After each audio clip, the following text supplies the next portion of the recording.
Hi. Let us now look at assessment criteria 1.1 in societal impact.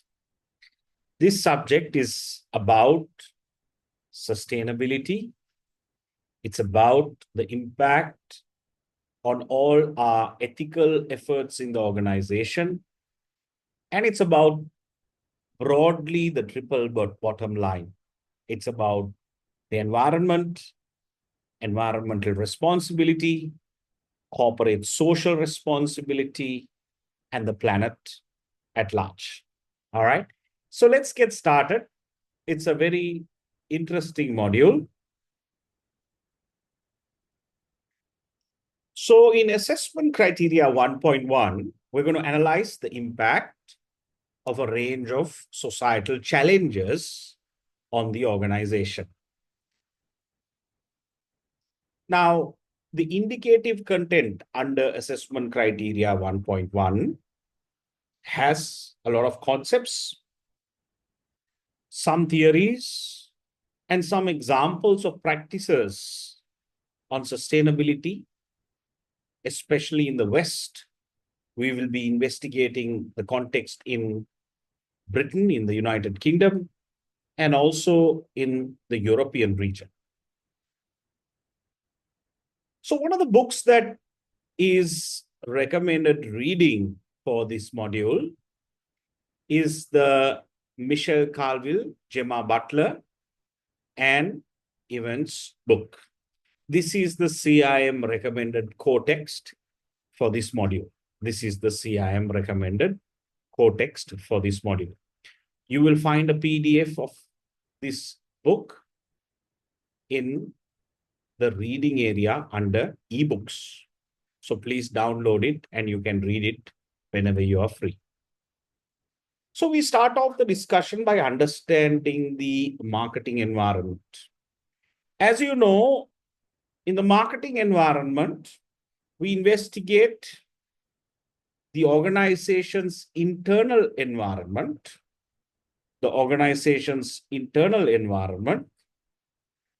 that is the organization, and the boundary is the staff, the people, the structure, and what we call the marketing mix.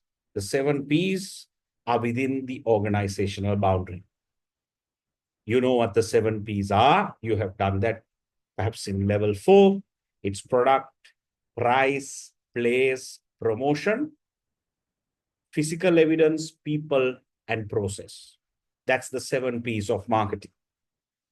Then we have the micro environment, what we call the industry. The micro environment, what we call the industry. And then you have the macro environment. The macro environment, what we call the pestle factors. So I think you have done these factors in the first level. You now know the 3 environments. We're going to look at, in particular, the macro and the micro environment. So the macro environment consists of the pest factors: political, economic, social, cultural, technological, pest factors. But there are many abbreviations different authors have used to understand the macro environment. You can use the pest factors. You can call it the slept factors, the lepest factors, or the pestle factors. All means the same thing. So political, legal environment, economic, social, cultural, technological, ecological, legal, ethical environments. So all these deal with the pest factors, deal with the macro environmental forces. And there are different challenges with regards to this subject on sustainability and social responsibility and ethical responsibility of organizations. And it is important that we analyze the environmental challenges at a macro and micro level and understand the impact on the organization. So think about your company. You work for an organization right now. I'm not too sure whether you've thought about your organization's ethical responsibility towards the environment. You know, if you study deeper, that there are bigger issues globally. There's something called global warming. There's pollution everywhere in terms of air pollution, water pollution, the oceans are polluted, the rivers are polluted. In countries like India, Delhi, Bangladesh, the air is severely polluted. Sri Lanka, we are blessed. Soil pollution, noise pollution, eye pollution, and there are lots of countries that has billions of people, two countries, India and China, that has a lot of pollution. And as marketers too, we contribute to this. So we need to keep our antennas open to the macro and micro environment to understand what are the global warming challenges, the climate change, the net zero evolution. So these are all topics that we talk about in the West. Remember, you're doing a British qualification, you're not doing a Sri Lankan qualification. We are frogs in a well in Sri Lanka. We are only bothered about sales. But in the West, the consumer is sophisticated. And in the West, customers demand from companies to be socially responsible, ethical, environmental friendly, to think about diversity, equality, inclusivity. They look at companies that love the environment, that love animals, biodiversity. Do you embrace deforestation? Do you understand as an organization the challenges of climate change and global warming, resource depletion? There are challenges of fossil fuels, minerals, water. There are some countries where water is really expensive, water is really scarce, like Singapore. Waste management and disposal is a big problem in many countries, especially small countries and highly populated countries. Urbanization and overpopulation. This is a major concern. This is a major concern. There's I think, about 7.5 to 8 billion people in the world, and it is getting larger every day. So people are also moving to the cities, which is the challenge of urbanization. There's then natural disasters, environmental disruptions from weather patterns, El Nino. In Sri Lanka too, we have 2 seasons of rain that really creates a lot of havoc. Then there are droughts. And when there are droughts, there are problems again in terms of crops being destroyed. So there are issues that impact the organization that stem from the macro and micro environment. What is environment? Political, legal, social, cultural, ethical, technological, right? And also you will have the environment, ecological environment. Energy consumption today is a big problem. Carbon footprint is a discussion. So today people are moving from, fuels that are not environmental friendly to wind and solar solutions.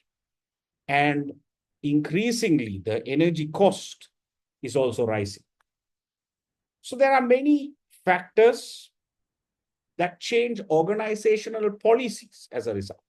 So if you go to work and if you are at the policy making level in the organization, board of directors, senior management, CEO, you have to think about all these activities at a policy level.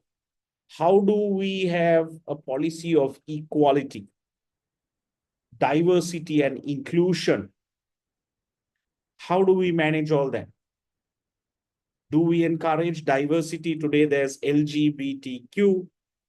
Today, there can be different races, religions, different dialects, different strata in society, all in one organization. How do you manage this? How do you make it inclusive? How do you manage the equal opportunity of women, especially sometimes who are marginalized? They don't get into board level. Sri Lanka is good, but globally, still there's low representation of women at very higher levels of parliament and organizations. So equality, color prejudice, gender prejudice, race, religion, all these are still challenges. And organizations must overcome all these through policy, having established policies for health and well-being. Don't discriminate anyone who's marginalized, who's sort of not able, right? So how do you be fair? Remote working today is a big topic. Post-COVID, there's a lot of people who are still struggling to come back to work because they've had children and they need to take care of their children.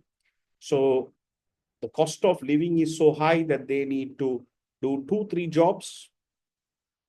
So remote working, empowering women to join the labor force and also to have equal rights as men in society. There are many male-dominated boards, which is not a very good thing. Then it becomes a gentleman's club.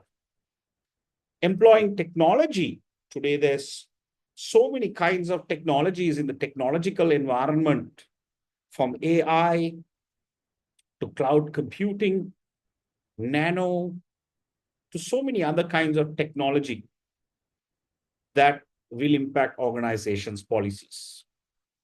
And then your energy policy and what your stance is towards climate action as an organization. So these are all areas of concern that we are going to investigate in this module of societal impact. Now, you have to put yourself in the context of working for a large multinational organization. Don't think within, if you are in a small organization, in a SME, or even a slightly big organization, but Sri Lankan based, because today we don't think about all this in Sri Lanka. We have other challenges to think about.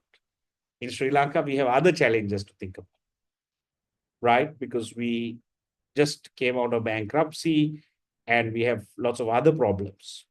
However, you are doing a British qualification. So you have to think about the mindset of someone who's working and a global mindset.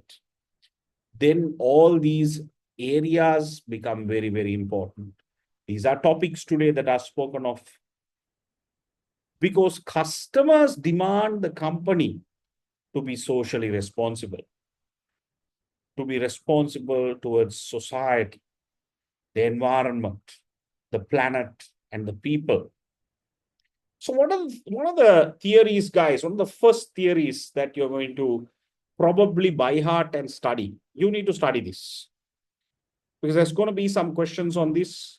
There are 17 United Nations Sustainability Development Goals. There are 17 United Nations Sustainability Development Goals. You need to study these because these will be tested. You need to know these by heart because you will get questions around this. I have given you a link, a video on this. Please watch that. Go on to the United Nations SDGs, Sustainable Development Goals page, and read up on each of these areas. But broadly, they're very straightforward.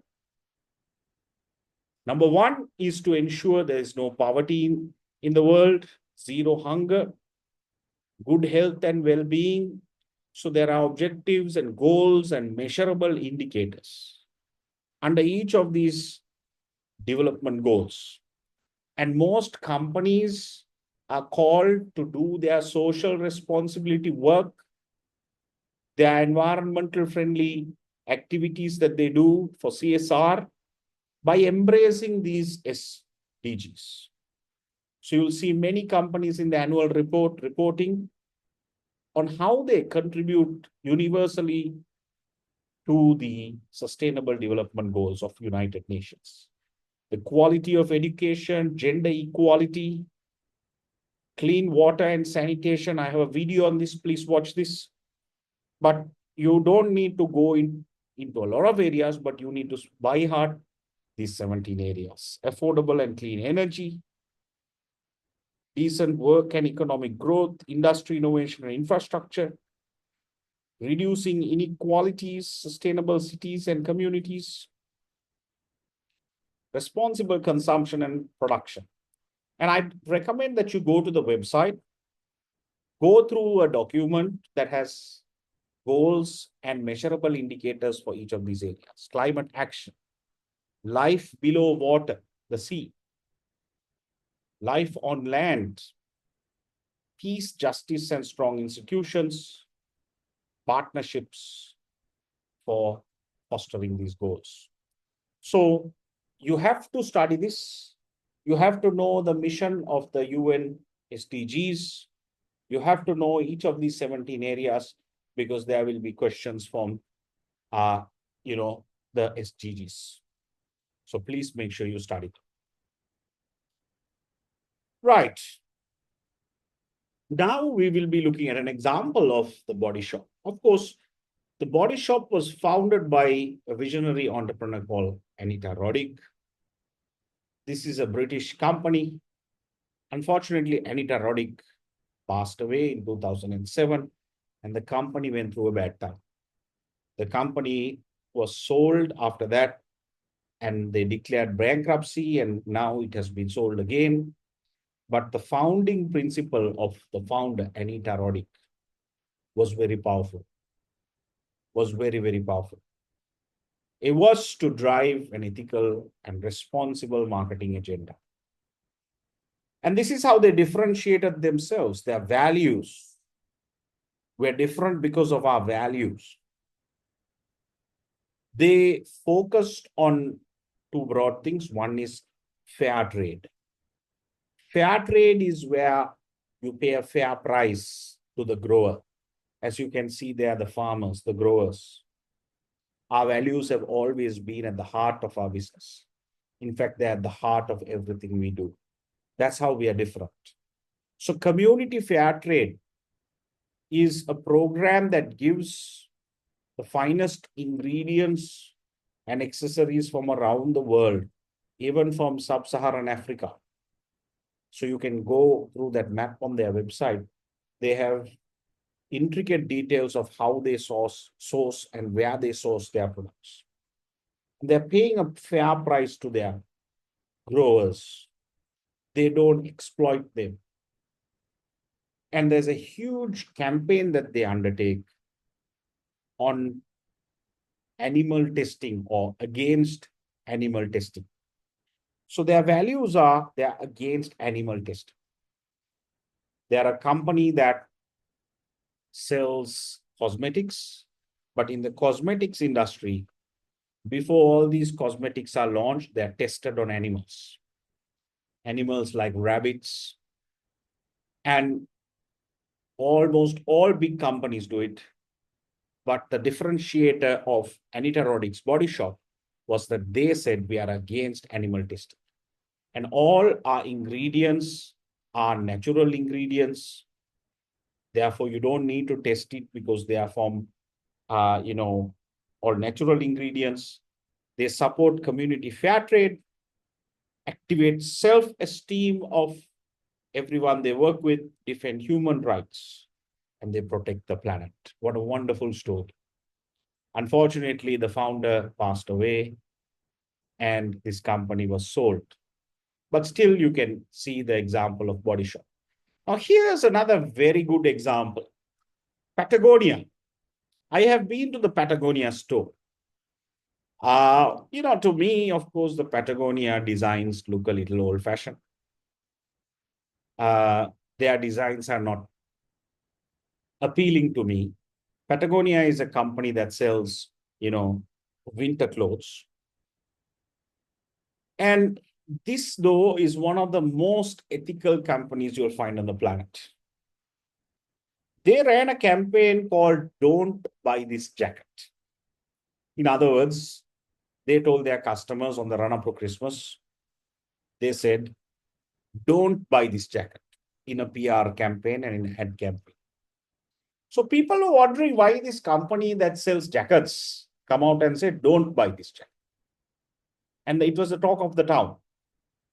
And then they went on to explain, unless you really need this, don't buy it. Unless you really need this jacket, don't buy it. What a wonderful message. Because they're a responsible organization. They care for the environment. They care for the consumer.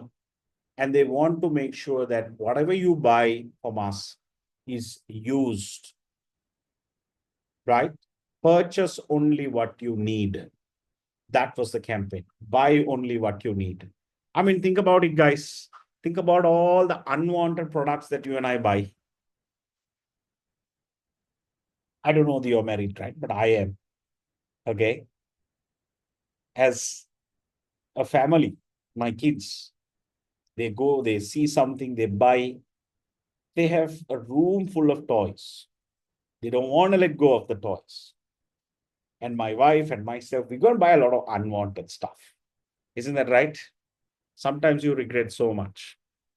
But when the whole planet does that, can you imagine the amount of rubbish? And this is a company that says, you ruin the environment. Don't do that. Buy only what you need. And they run a campaign saying, don't buy this jacket, right? I want you to watch this video as well. This is one of the best videos and campaigns that you can watch on real beauty. This is the Dove Real Beauty Pledge. This is the Dove's commitment to real beauty. And when you watch this video, you'll understand how they celebrate inclusivity, equality, and how they encourage togetherness. And today, when you talk about ads, people use the best models, the nice curves and the shapes. If you're a gentleman, they'll show the six pack. If you're a lady, they'll show the curves. But sometimes when you watch these ads, you get depressed because it's not normal, it's not natural. Everyone is not like that. You select the best looking models and expect, right, all your customers to be like that. And you think today customers will be happy with that. But that is not marketing in a responsible way. So this Dove Real Beauty Pledge, watch this video. All the shapes and sizes and skin tones and everyone are encouraged in this campaign to show the joy of self-expression and to celebrate women for who they are, for the difficulties that they've gone through in life, in bearing children, in taking care of children, being the mother of the family. The challenges they have had does not equal to their shape that they have lost. This is a beautiful campaign. Please watch it. And this is called responsibility in marketing. This is societal marketing. This is the beauty of this subject.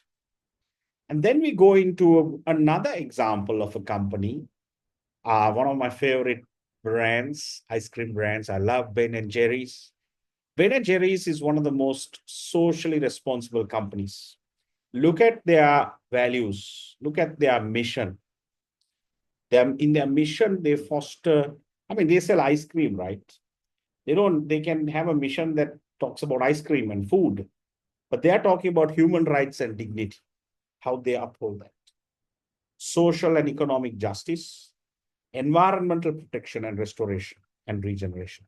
Watch a video. I have put this on a company that sells ice cream, but is one of the most socially responsible organizations in the planet.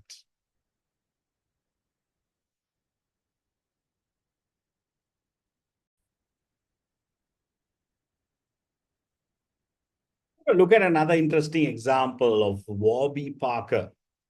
So Warby Parker, if you watch the video that I've actually shared with you, it's a very interesting case study where the glasses market is dominated by a few large brands. In comes Warby Parker. Now, this is a company that is a socially responsible company. If you watch the case study, it clearly tells us why they were an overnight sensation. They actually were featured in the magazine. It's an international magazine called GQ. GQ featured the Warby Parker business. It was a very small business. And the company was featured for its design capability. And also instantly, Warby Parker sold out their glasses within 48 hours. Imagine you run out of stock. And then they built a foundation, an impact foundation, where they promised their customers that there are 2.5 billion people around the world who need glasses in poor countries. And for every glass that is bought by their customers, they are going to donate another pair of glasses to the underprivileged. And they, through their foundation, showed many places in the world that they are distributing those glasses. So you get free glasses for everyone who needs it, for every pair of glasses that you buy at Warby Parker. So it's an interesting case study. And this is a company that is built with a social mission. And I also want you to watch this ad by Nike, right? So Nike tackled racism in 2020. I don't know if you remember George Floyd's death, where George Floyd was killed by a police officer, white police officer who killed a black George Floyd by handcuffing him and stepping on his neck. And the Black Lives Matter movement began. So George Floyd's death sparked widespread police brutality in the US. And there was an interesting ad from Nike. They published a video which began with the words, "Don't do it." So all they say in all the ads is just do it. But they brought in a twist, a plot twist to their campaign where they said, "Don't do it. For once, please don't do this. Racism needs to be eliminated from our society." And they ran an interesting campaign. So watch this ad as well. So what is sustainable marketing? Sustainability is to pay focus towards the future of the environment. So socially and environmental responsible marketing is a focus for many multinational companies. And if you look at this diagram, it talks about the need now and the need in the future. So you may practice the marketing philosophy in the organization. You may also practice strategic planning. You may practice societal marketing. But sustainability talks about the future needs of customers and the future needs of the business. So if you are to talk about the next generation or a few generations later,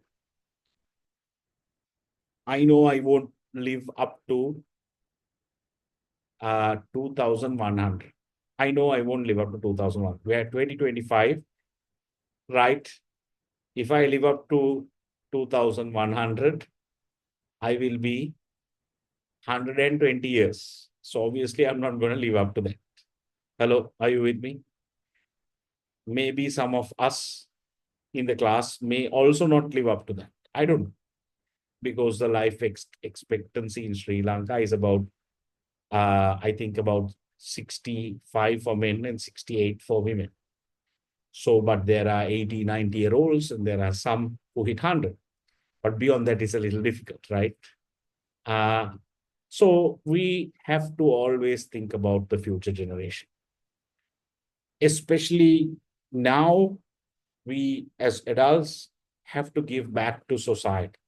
Sustainable marketing is to think about the needs of the business in the future and the needs of consumers in the future, the long-term future.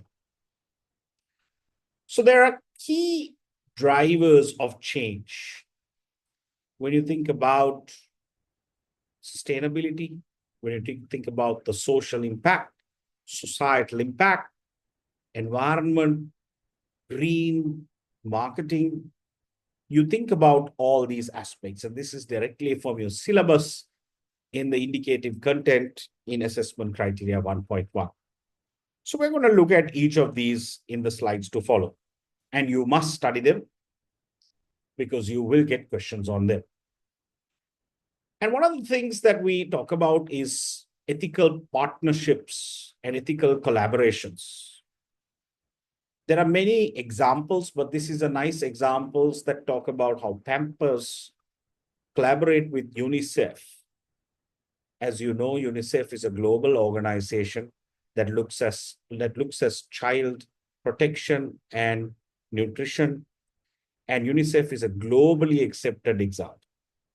So see how Pampers have partnered this global brand. And for one pack, one life-saving vaccine against the newborn tetanus vaccine campaign. How they're helping people especially in the poorest of nations like Africa and in some countries in Asia. So today, you can explore partnerships throughout your stakeholders as well as your supply chains in practicing ethical marketing. So the ethical practices a company can embrace, especially if you're a manufacturing organization, there are many things you can do. There's fair labor standards. If you look at companies like MAS and Brandix are worldwide examples and case studies world over for having some of the best practices of fair labor, how they treat their women who work for them, especially in the factories, how they take care of their different needs, because the women who sew the garments are mostly mothers, or they've just got married, they're starting a family, they need to take care of the kids. So how some of these companies like Dilma, like MAS Brandix have created a place where they can bring their children and come and still work, right? A little bit of a creche, if you like, or a place where there's a daycare within the company. How caring is that, right? That means you don't let go of that person as no sooner that person becomes a mother. You make working adjustments, work from home or other arrangements to make sure the female can continue to contribute and earn money. And sometimes it's a sad story. Sometimes they're single parents.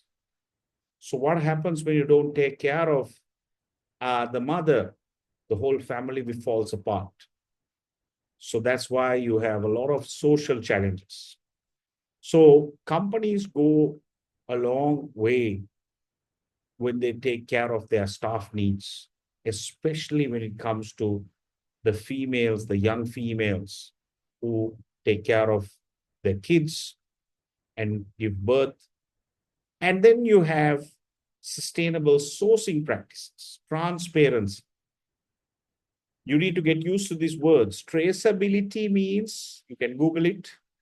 Traceability means you are able to trace your suppliers all the way to the grower, all the way to the vineyard that grows your grape, all the way to the butcher that makes your meat. Traceability is to go behind and check, because the supply chain will have many intermediaries. So supplier audits and assessment will be important ethical practice towards the supply chain. Diversity and inclusion, we sort of spoke about this before. Recycling is a focus that you need to have, and we'll be talking about it more even as we go on. And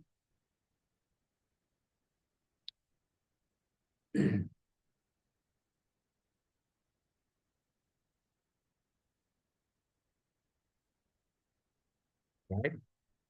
Then we talk about compliance with regulators, compliance with regulators, and finally, community engagement. So these are some of the ethical supply chain practices. Especially if you are manufacturing focused organization, you need to manage your supply chain effectively, because you can be the most green, ethical, environmental friendly organization. But if you have a supplier who ruins that, then that will also be a reputational damage for you, right? So this is another company, as you can see with the picture, right? Paul Mitchell, and today a lot of companies does this, like Zara, Levi's, many companies use natural beauty. And you can see this lady here has a skin problem, right? And this is something that you can't, you don't have any medicine. It takes a long number of years when your skin starts to get white in places. It takes a long number of years for it to come back to the original pigment color. And they use models like this who are pleasant, but who are not, Miss Universe kind of models, who are picture perfect with no spots and blemishes on their faces. Today, companies are not doing that. Why? Because in real life, you and I as consumers don't look like those models. We are normal human beings, and the ads can't relate to us. It is unethical when you do that. So inclusive marketing is marketing that considers diversity in all forms. This word diversity, inclusivity, is something that it needs to get ingrained, and you need to understand the true meaning of it. Diversity. Encourage diversity. Sometimes we are quick to judge. It includes age, appearance, ethnic diversity, gender diversity. And this is today a big problem throughout the world. We don't respect each other's cultures, language, religion, spirituality, mental and physical ability, socioeconomic status. We're quick to judge and to make decisions. Sometimes when we see a person's appearance, we decide that that's not a customer we want to have. But sometimes that guy can be a billionaire, but his appearance just does not support that. So we are making a judgment, not to even, when he walks through a door of a showroom, not to even and say good afternoon to him, because we know he can't buy that car. But he ends up being a chairman of a large company and he can buy 10 of those cars. So this is the judgment, this is the thinking that we need to eradicate in our head, right? How do we see society as inclusive, understand, and the concept of diversity of all forms, and to be fostering an ethical society. So when we talk about the environment, one of the companies that we cannot leave out is Toyota. This is Toyota's net zero challenge. Toyota is one company, as you know, it's a Japanese company that is at the forefront in terms of their decarbonizing targets. So you can see their different challenges. Challenge 1 to challenge 6. How by 2050 they envision to be carbon neutral, Now, they may not achieve this 100%, who knows, right? We will know by 2050. But they are having a goal and a decarbonizing goal, which helps them focus on moving from the internal combustion engine, which is a gas guzzler, to moving into the revolution of electric vehicles, hybrids, and today what we call hydrogen vehicles, blue energy using water. That's another evolution, right? So how companies are gearing themselves in terms of a long-term strategy with decarbonizing targets to achieve their net zero goals, net zero emissions.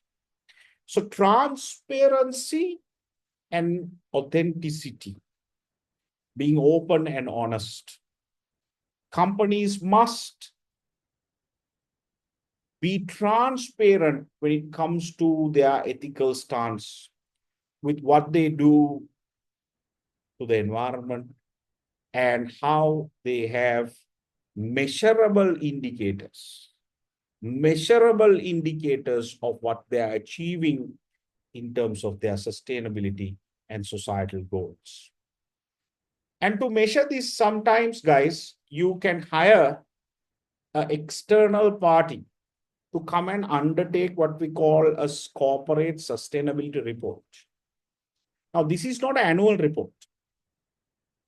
In addition to the annual report, you do another report, and this is called a corporate sustainability report. So corporate sustainability reporting, can you Google HNB's corporate sustainability report, John Keel's corporate sustainability report, Sampath Bank corporate sustainability report, Unilever Sri Lanka corporate sustainability report. You will see Ceylon Tobacco's corporate sustainability report. They have an entire report dedicated towards the sustainability effort of the company. And usually this is audited by an external auditor like Ernst & Young, PricewaterhouseCoopers, ACCA. And there are many companies that come forward to calculate your carbon footprint. They give you a rating and they tell you, here's how far you are from your goals towards sustainability. So it is an independent report. And companies like MAS, Brandex takes this report and they go and show it to Victoria's Secret. They show it to Nike. They show it to the big buyers, Zara and everyone else, and say, here's what we are doing. We are ethically sourcing. This is externally audited. Pay us a higher price because we take care of our people and the planet. I want you to study this. EDI policies. You may get a question on equality, diversity, and inclusiveness. Equality, diversity, and inclusion. So you need to understand the definitions. Equality is treating everyone fairly, recognizing that everyone has individual needs and the right to have those needs respected. Diversity is to encourage diversity, LGBTQ, racial, color, subculture, diversity. Inclusion is to make sure that you remove any barriers, right? To have respect for everyone, So companies need to have an ED and I policy where we don't discriminate people who come for interviews, who needs to get promoted. If they have a disability, will they get an equal chance like others? If they don't belong, to a particular class, social class, will they have the equal rights? So these are the ED and I policies on diversity, equality, and inclusion. So you need to study this and watch the video on this that I've placed as well. And then today, guys, there are sustainability related regulations and guidelines. Here are some of them, but you can add to this list. You need to understand some of these because You're doing a British qualification. There's something called the Truth in Advertising and Greenwashing Prevention. The Green Claims Code, which we are going to learn next. The EU Directive on Unfair Commercial Practices. We are going to learn all these. You can even Google them and understand them. Product labeling and certification standards, ISO 14021. Corporate sustainability reporting and disclosure standards. The Global Reporting Initiative, GRI, is a respected body. And then there's a voluntary framework for companies to report on ESG. These are all abbreviations you need to study. ESG, environmental, social, and governance. Packaging and waste reduction regulations. Carbon neutrality and emission marketing. And you have finally, in this slide, industry-specific sustainability marketing regulations, like in the fashion industry and retail industry. But this is not an exhaustive list. There are more regulations and increasingly newer regulations and guidelines, policies that are brought about where marketers need to learn and abide by. Now, this one's a good one, the Green Claims Code. It is a code. It is a code of conduct that all entrepreneurs, marketers, businesses, everyone needs to abide by. So the Green Claims Code is sometimes called environmental claims or eco-friendly claims. So it is the claim that you make. Many businesses use green claims to help market their products and services. Now, sometimes now, let's say if we ran an ad for CIM, let's say at Cambridge College, right? Of course, we don't do it.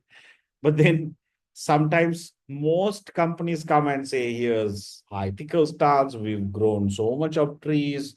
We don't use paper. You know, you really amplify and green your entire company just for marketing purposes, right? So you can use, there you go, methods such as mission, vision statements. You can use symbols like what you see there, emblems, logos, the green color, graphics, brand names to wash your products in green.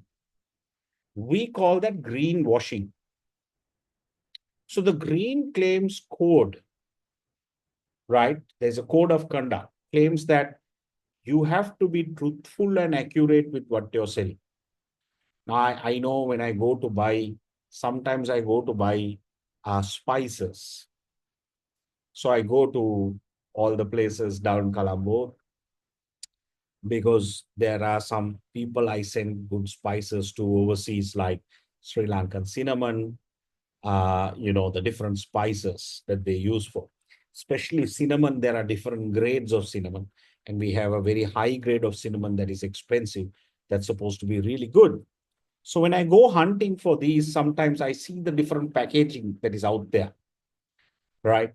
And all of them saying that this is the highest grade, most environmental friendly, biodegradable packaging to that, to this. Now in Sri Lanka, since our laws are not strong, you can print anything and you can even print SLS without SLS and put it out there. The chances are the fine that you'll pay is maybe 100,000, not 200,000. That's how backward we are. But in the West, you can't do that, guys, because there are so many watchdogs. Customers are aware. They will report you at once and you'll pay millions in pounds for violating the Green Claims Code, not being truthful and accurate, not being clear, you're being ambiguous, you don't hide information, only make fair comparisons, right? And the full life cycle of the product must be mentioned and you must be substantiated and substantiate your claims. So that is the Green Claims Code. Please watch the video on that.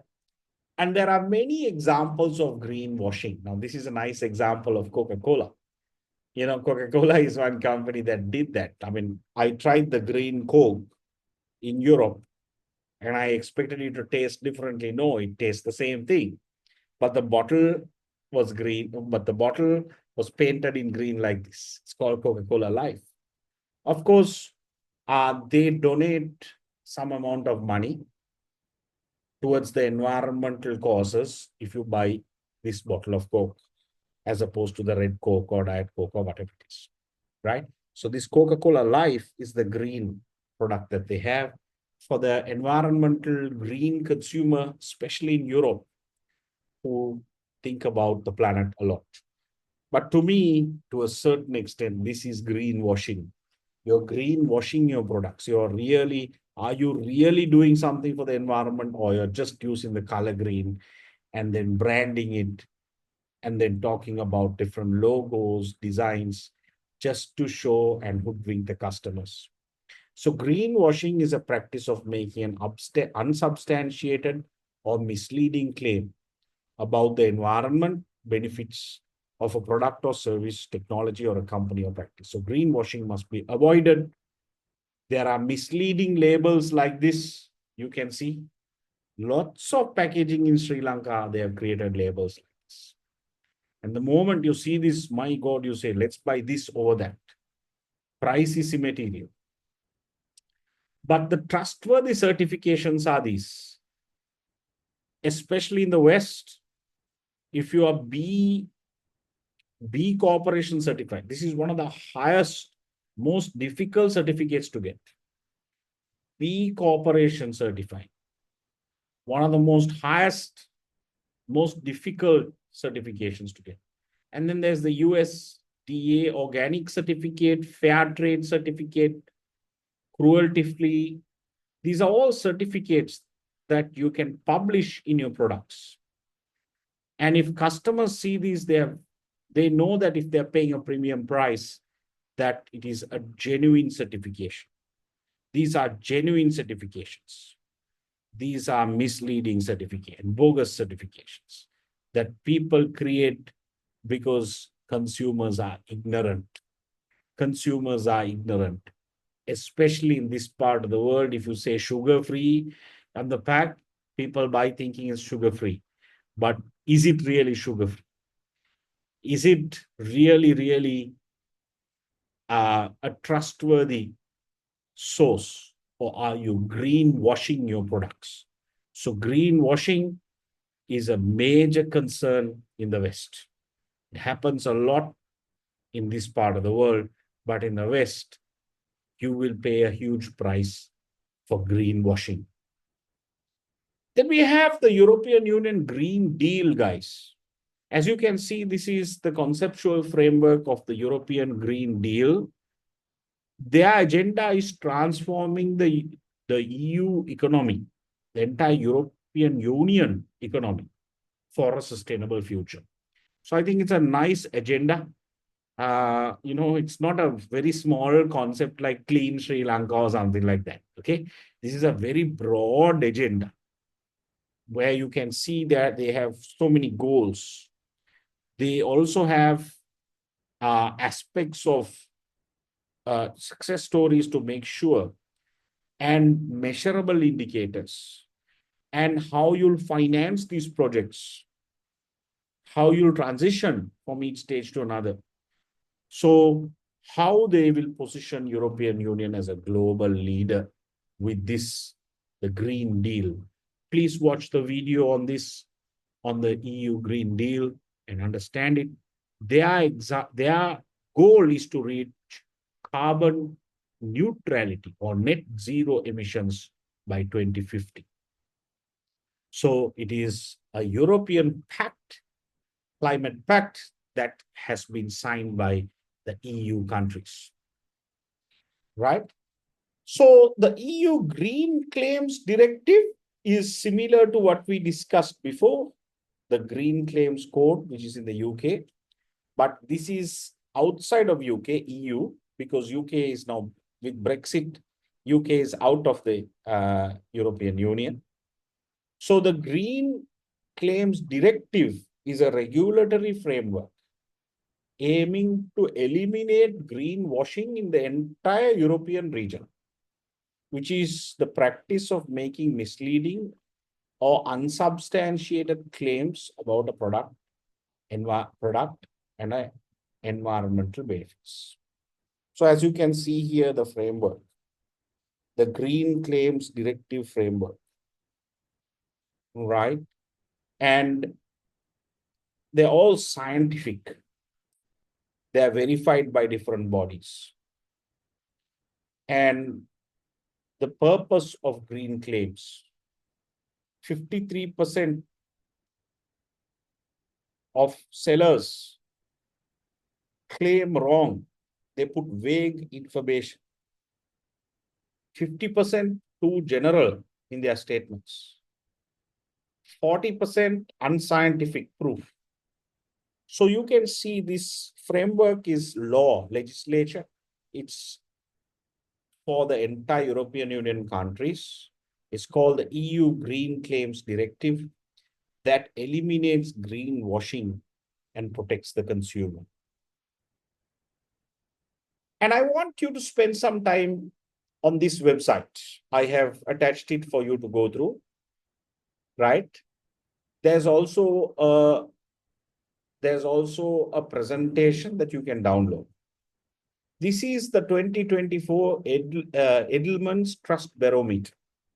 It's a global report. Please download the report. It's free of charge. It's a PDF. There's a lot of pages in that. You don't need to go everything. But this barometer by Edelman, watch the video, is an annual online survey done for almost 25 years. It is covering 28 countries, 32,000 respondents, almost 1,100 respondents per country, but that's very small. But collectively, 32,000 respondents done every year. And they look at what they call the trust barometer. So you can see the barometer down there, right? You can see that people used to trust governments those days. But today, can you see they don't trust their government? Can you see in the barometer? They don't trust their government. They used to trust the media. Today, they don't trust the media. But they still trust NGOs in these countries that are researched and the businesses that professionally govern. So government seen as far less competent and ethical than businesses. And I want you to read through this report, download this report. Why is it important to us? Because it is a trust meter to show how the world is changing. So this is a research-based, globally deployed online survey of the general population from 28 countries. It seeks to understand why people hold the views they do, using depth of questioning and sophisticated data analysis to understand how personal attitudes interconnect to shape broader societal forces. So what do people think about their social fabric? How is society changing? For 25 years, they've been doing this research. And how do we think about ourselves broadly? Right? So it's a very interesting report. Have a look at it. And it talks about trust. Fundamentally, today, if trust is broken in business, then you can see the governments less competent, media, trust is broken. Good old days, government used to be on top, media used to be on top, business used to be low. But now it has flipped, right? So please understand that and go through that and know what the company is about. And we're going into the last few theories. This one's a good one. It's one of the most expensive, most difficult certifications that you can get. As you can see here, that's a coffee and a vanilla pod. It's a vanilla flower. and a coffee pot or a coffee bean, right? Uh, they're trying to showcase uh, how difficult it is to be ethical, certified ethical. And this is a company that certifies you. It's one of the most expensive certifications that you have. And if you have this logo on your products, B Corporation certified, people will pay a very high price to buy that product. So to achieve the B certification, companies must go through a rigorous certification process of measuring the company's entire social and environmental impact. The certified B corporations are businesses that meet the highest standards of verified social and environmental performance, public transparency, legal accountability to balance profit and purpose. So you can see the step-by-step approach here. The first step is to determine the corporate structure. A not-for-profit cannot become a B corporate. A not-profit cannot become a B corporate, B corp, right? So only profit-focused companies will be certified. And the second test is impact assessment. You're given a score of at least 80 to 200 points in the areas of governance, workers, community, environment, and customers. So there's close scrutiny, legal roadmaps, engage with board members, legal counsel, and investors, and then sign the B Corp Declaration of Independence and term sheet. The certification will last for 2 years, and it's very expensive to get. Okay. And finally, we finish off with this concept of social impact. What is social impact? What we do towards society. We ruin the fabric of society, businesses, by polluting the environment, by selling things to people that they don't really want. So social impact refers to the effect an organization's actions have on the well-being of the community. It involves making a positive difference in society, such as improving health, education, or the environment. All right. So that is assessment criteria 1.1. I will see you in 1.2.